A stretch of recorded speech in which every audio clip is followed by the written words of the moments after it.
Hi, welcome to Now You're Cooking. My name's Mike Fear, and tonight I'm going to talk about making crepes, and I'm going to demonstrate how to make crepes.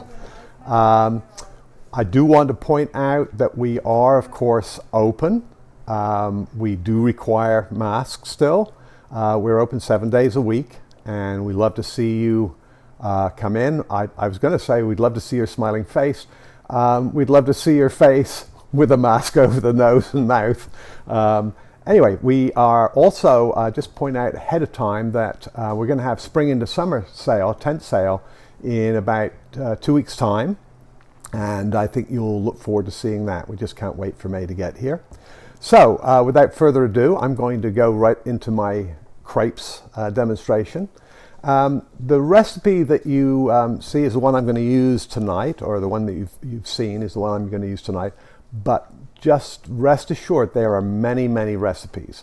Some use butter, some use sugar. Tonight, I'm going to start out with flour is my, obviously in all the recipes.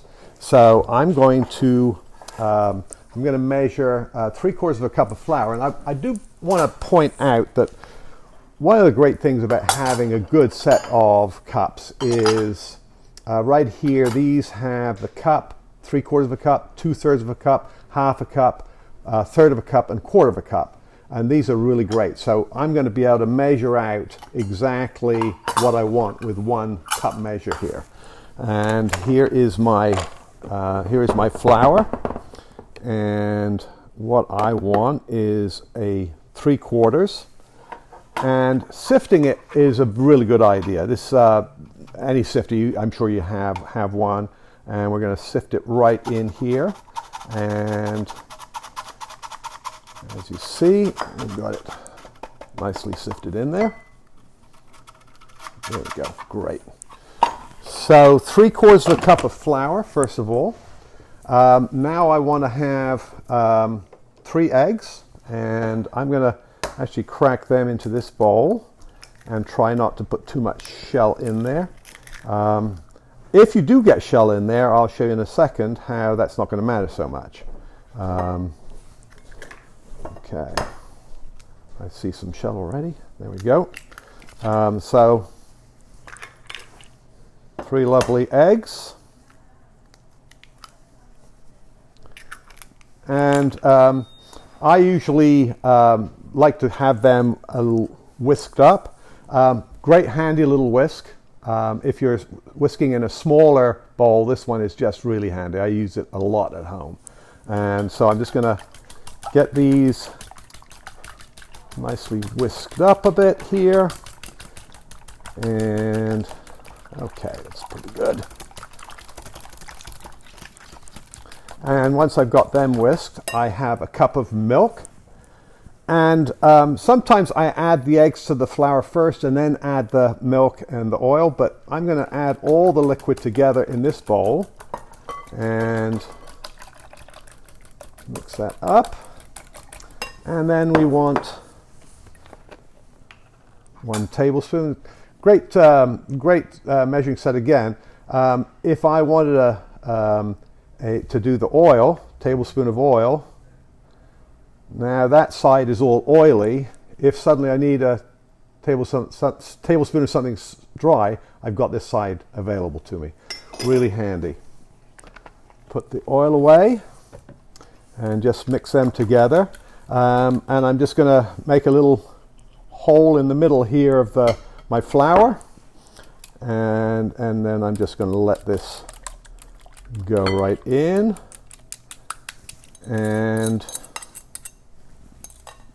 And then I'm going to have my favorite whisk, which is, this is a whisk from a company called Rosler. They make a lot of whisks, French whisks, and they just really are awesome. Now I'm doing all this by hand, and whisking this in by hand will leave lumps. I don't care how good a whisker you are.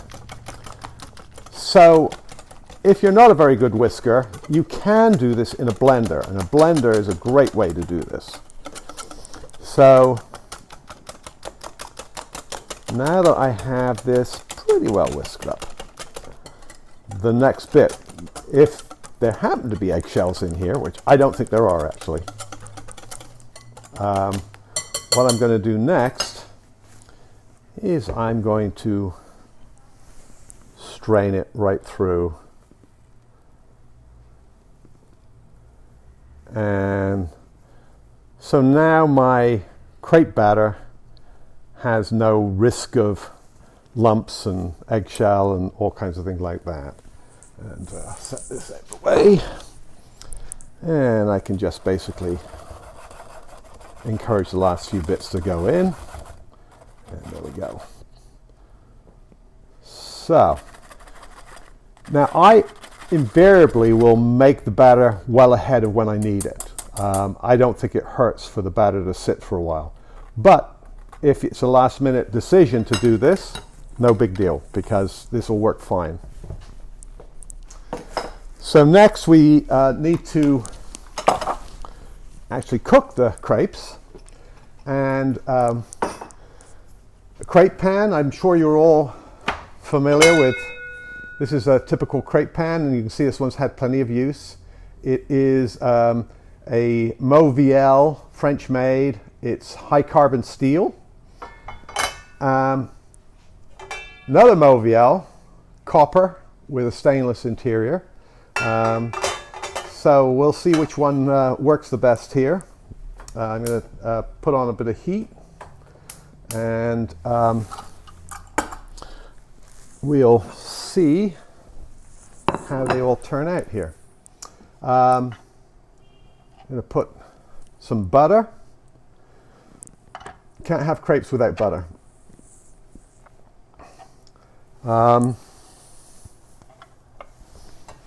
So let's get these the butter melted nicely here, and we're going to try these crepes. Don't have any sugar in them, but they're going to be pretty nice because we're going to put some sweet stuff in them. So that, you know, I just love dessert crepes.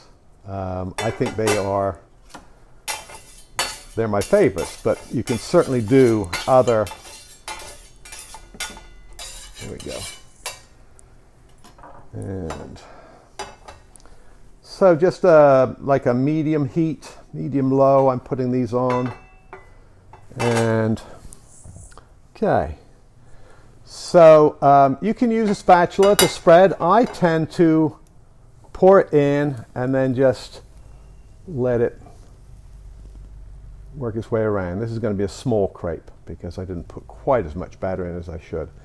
And it's not a bad idea to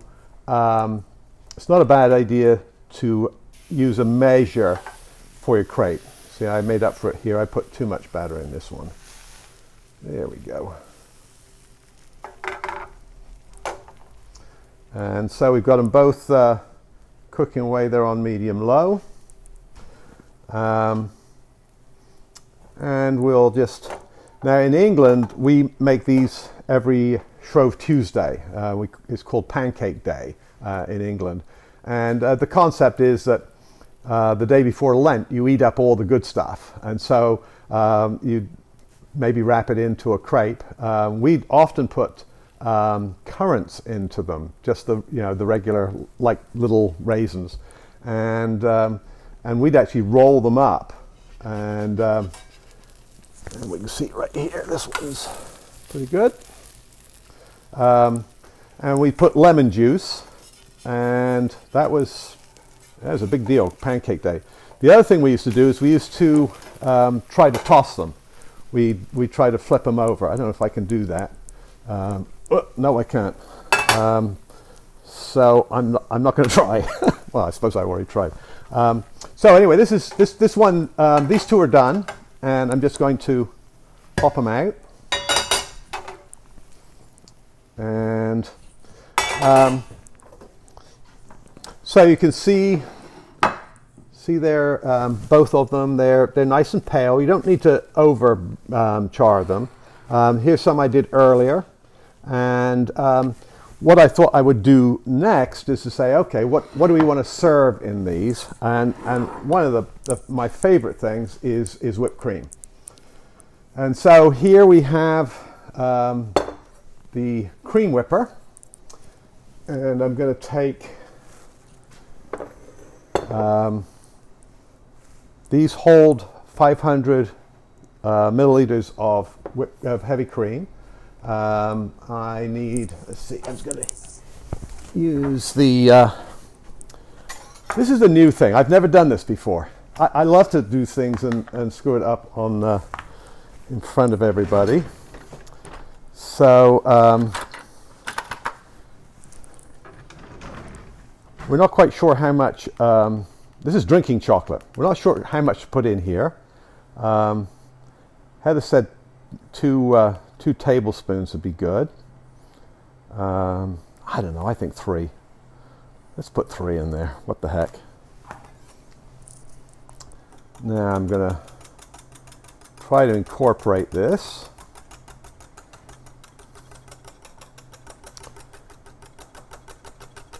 Let's see if this will get this powder incorporated in the cream. I like to do it before. I can pour it into this container and then maybe give it a good shake, but I just think this might be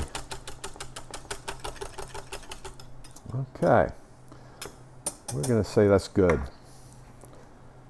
Pour that right in here, lumps and all. And it's got to be good chocolate. It's Cadbury's, straight from England. And next we're going to pop this lid on. Okay. And how this works is we use nitrous oxide, or nitrous dioxide. I think it's laughing gas. And that just went in. Now, let's see what happens here.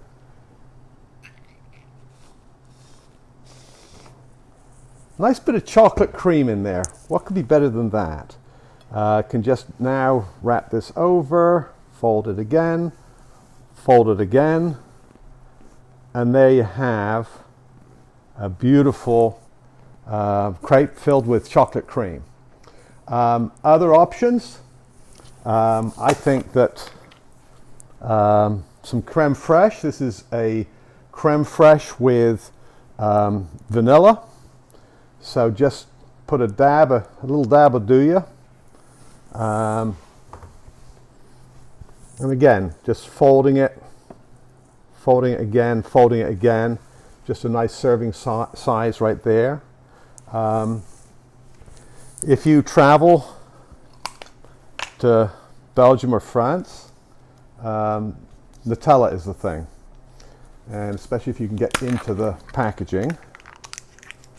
There we go. And this doesn't spread quite as well as the whipped cream does. But as best you can, spread some in there. Easy again, fold it. Nice little triangle right there.